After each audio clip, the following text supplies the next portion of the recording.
ദൈവത്തിരുനാമത്തിന് മഹത്വമുണ്ടാവട്ടെ. Bible reading പ്രോഗ്രാമിൽ സംബന്ധിക്കുന്ന ഏവർക്കും കർത്തൃനാമത്തിൽ സ്നേഹവന്ദനം. അപ്പോസ്തലനായ പൗലോസ്ലീഹ തീത്തോസിന് എഴുതിയ ലേഖനം 1-ാം അധ്യായം നമ്മളിന്ന് വായിച്ച് ധ്യാനിക്കുകയാണ്. തീത്തോസും അന്യമതത്തിൽ നിന്ന് ക്രിസ്തുമതം സ്വീകരിച്ച ഒരു വ്യക്തിയാണ്. അദ്ദേഹത്തിൻ്റെ ജന്മസ്ഥലം ഏതെന്ന് നമുക്ക് വ്യക്തമല്ല. ഈ തീത്തോസിനെ കുറിച്ച് അപ്പോസ്തലപ്രവൃത്തികൾ 15:7 ഗലാത്യ ലേഖനം 2:1 ഒക്കെ നമ്മൾ നേരത്തെ വായിച്ചിട്ടുള്ളതാണ്. അദ്ദേഹം ക്രേത്ത ദ്വീപിലെ എപ്പിസ്കോപ്പയായി വിശുദ്ധ പൗലോസ്ലീഹ അദ്ദേഹത്തെ വാഴിച്ചെന്നും അദ്ദേഹം ഒരു അവിവാഹിതനും മരണം വരെ ക്രേത്ത ദ്വീപിലെ സഭയുടെ മേൽപ്പട്ടക്കാരനുമായിരുന്നുവെന്ന് ചരിത്രകാരന്മാർ അദ്ദേഹത്തെ പറ്റി പറയുന്നു. തീത്തോസിനുള്ള പൗലോസിൻ്റെ ലേഖനത്തിലെ വിഷയം തീമോത്തിയോസിനോട് പറഞ്ഞതുപോലെ തന്നെ സഭയും അതിൻ്റെ മൂപ്പന്മാരും എന്നത് തന്നെയാണ്. ഇനിയും സഭയിൽ ഒരു ചിട്ടയും ഒരു ക്രമവും ഒക്കെ ഉണ്ടാകുന്നതിന് വേണ്ടി പൗലോസ്ലീഹയുടെ കാലം മുതൽ തന്നെ അപ്പോസ്തലന്മാർ പരിശ്രമിച്ചു എന്ന് ഇതിൽ നിന്ന് നമുക്ക് വ്യക്തമാണ്.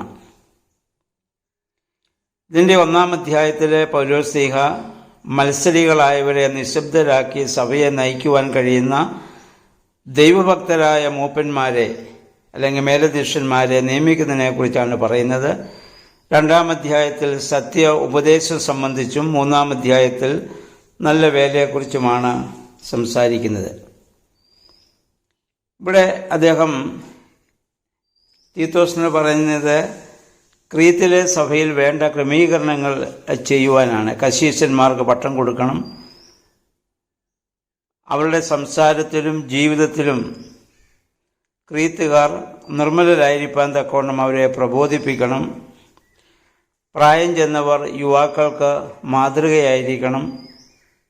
തീത്തോസിൻ്റെ സ്വന്തം മാതൃകയാണ് സുപ്രധാനമായിട്ടുള്ളത്. അതുപോലെ തന്നെ ദാസന്മാർ, അങ്ങനെ ഒരുപാട് വിഷയങ്ങൾ ഈ തീത്തോസിൻ്റെ ലേഖനത്തിൽ നമുക്ക് കാണാൻ സാധിക്കും. അദ്ദേഹം പറഞ്ഞു, ദൈവത്താൽ തിരഞ്ഞെടുക്കപ്പെട്ടവനാണ് ഓരോ അധ്യക്ഷ സ്ഥാനത്തേക്ക് വരുന്നവനും. പഴയ നിയമത്തിൽ ഇസ്രായേലിനെയും അതിൻ്റെ ഗോത്രങ്ങളിൽ നിന്ന് ലേവി ഗോത്രത്തെയും അതിൽ അഹറോന്റെ കുടുംബത്തെയും മോശ, ദാവീദ് ആദിയായവരെയും ദൈവം തൻ്റെ വേലയ്ക്കായിട്ട് വേർതിരിച്ച് നിയമിച്ചു. പുതിയ നിയമത്തിൽ വരുമ്പം രക്ഷ പ്രാപിക്കുവാനായി തിരഞ്ഞെടുക്കപ്പെടുന്നവർ ലോകത്തിന് പ്രകാശവും ദൈവത്തിൻ്റെ സഹപ്രവർത്തകരും ആയിരിക്കണമെന്ന് സുവിശേഷ ഭാഗങ്ങളിലൊക്കെ നമ്മൾ വായിച്ച് മനസ്സിലാക്കിയതാണല്ലോ. അപ്പോസ്തലനായ പൗലോസ്ലീഹ തീത്തോസിനെ ക്രീത്തിൽ വിട്ടേട്ട് പോകുന്നത് അവിടുത്തെ കാര്യങ്ങളൊക്കെ ക്രമീകരിക്കാൻ വേണ്ടിയാണ്. പട്ടണം തോറും കശീശന്മാർക്ക് പട്ടം കൊടുത്ത് അവരെ നിയമിക്കണം.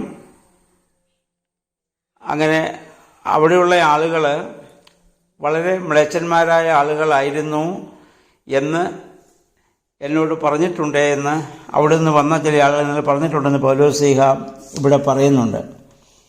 വിധേയത്വമില്ലാത്തവരും അർത്ഥശൂന്യമായി സംസാരിക്കുന്നവരും വഞ്ചകരുമായ ഒട്ടേറെ ആളുകൾ അവിടെയുണ്ട്.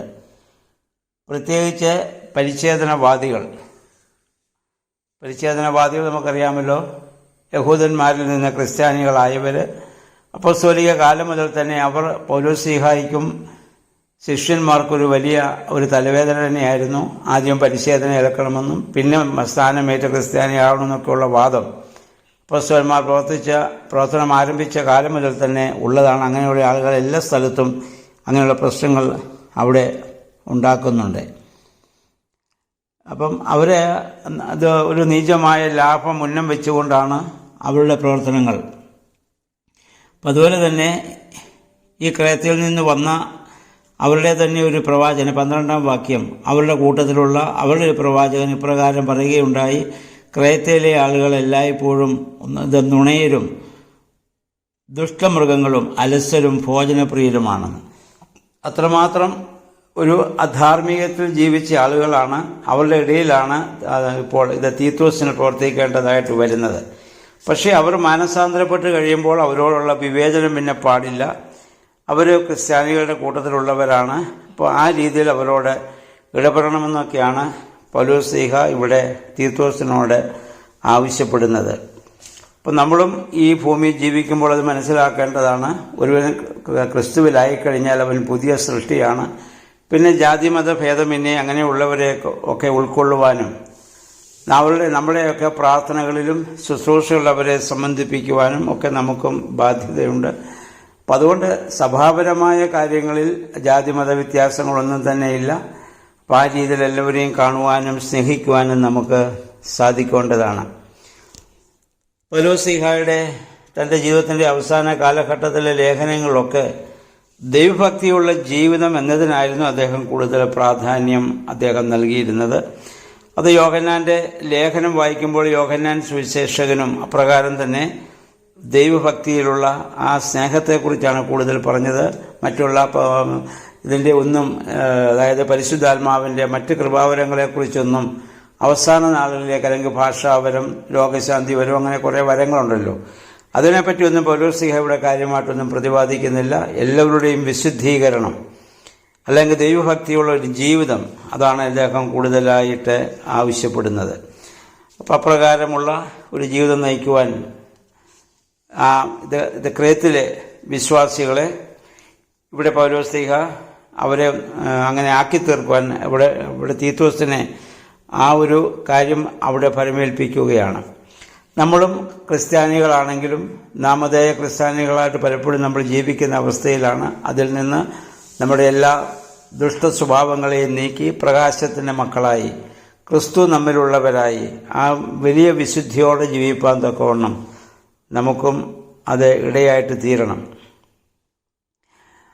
അപ്പം അങ്ങനെയുള്ള ആളുകളെ, ആ ക്രീറ്റിലെ ആളുകളെ പിന്നെ തീർച്ചയായിട്ടും തീത്തോസിൻ്റെ ആ പ്രവർത്തന മുഖാന്തരമായിരിക്കണം അവർ നല്ല മനുഷ്യരായി തീരുവാൻ കാരണമായിട്ട് ഇത് തീർന്നിട്ടുള്ളത്. അപ്പം അങ്ങനെയുള്ള ഒരവസ്ഥയിലേക്ക് പ്രവേശിക്കാൻ നമുക്കും ഇടയായി തീരണം.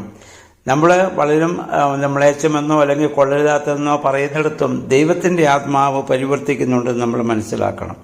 യെശയ്യാ പ്രവചനത്തിൽ നമുക്കറിയാം 6-ാം അധ്യായത്തിൽ ദൈവത്തിൻ്റെ മഹത്വം കണ്ടപ്പോൾ സെറാഫുകൾ ഇങ്ങനെ പറയുന്നത് കേട്ടു: ദൈവസേനകളുടെ യഹോവ പരിശുദ്ധൻ, പരിശുദ്ധൻ, പരിശുദ്ധൻ, ഭൂമി മുഴുവൻ അവിടുത്തെ മഹത്വം കൊണ്ട് നിറഞ്ഞിരിക്കുന്നു. എന്നാൽ നമ്മൾ ഈ ഭൂമിയിലേക്ക് നോക്കുമ്പോൾ ദൈവമഹത്വം ഇല്ലാത്ത പല സ്ഥലങ്ങൾ കണ്ടേക്കാം. പക്ഷെ ദൈവം നോക്കുമ്പോൾ എല്ലായിടത്തും ദൈവത്തിൻ്റെ മഹത്വമുണ്ട്.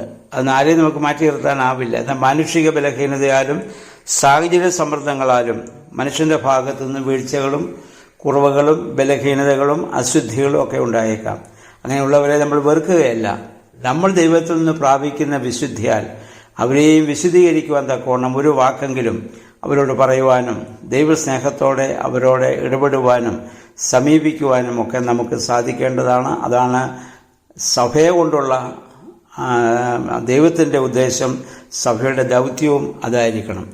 അപ്രകാരം നമ്മൾ ആയിരിക്കുന്ന തലങ്ങളിൽ കർത്താവിന് വേണ്ടി പ്രവർത്തിക്കുക. ഒരു ദിവസം ഒരു നന്മയുടെ വാക്കെങ്കിലും മറ്റുള്ളവരോട് പറയുവാൻ, സ്നേഹത്തിൻ്റെ ഒരു വാക്കെങ്കിലും പറയുവാൻ, അങ്ങനെ അല്ലെങ്കിൽ നീചന്മാരായിരിക്കുന്ന അല്ലെ ക്രൂരന്മാരായിരിക്കുന്ന ആളുകളോട് ഒക്കെ അപ്രകാരം ഒരു സ്നേഹത്തിൻ്റെ സൗഹാർദ്ദത്തിൻ്റെ അനുഭവത്തിൽ ഇടപെടുവാനും പ്രവർത്തിക്കുവാനും നമുക്കും നമ്മെ തന്നെ ഒരുക്കാം. ദൈവത്തിൻ്റെ പരിശുദ്ധാത്മാവെ അതിന് ഞങ്ങളെ ശക്തീകരിക്കണമേ എന്ന് നമുക്ക് പ്രാർത്ഥിക്കാം. ഈ ക്രേത്തിലെ ജനങ്ങളെപ്പോലെ നമ്മളും ഇന്ന് വാസ്തവത്തിൽ ആയിരിക്കുകയാണ്. അതിൽ നിന്ന് ഒരു വ്യത്യാസം നമ്മുടെ ജീവിതത്തിൽ ഉണ്ടാകുവാൻ ദൈവം നമ്മുടെ ഓരോരുത്തരോടും ഇടപെടുവാൻ തക്കവണ്ണം നമ്മെ തന്നെ പൂർണ്ണമായി നമുക്ക് സമർപ്പിക്കാം. എല്ലാവർക്കും നല്ല ഒരു ശുഭദിനം ആശംസിക്കുന്നു. ദൈവനാമം മാത്രം മഹത്വപ്പെടുവാൻ ഇടയാവട്ടെ.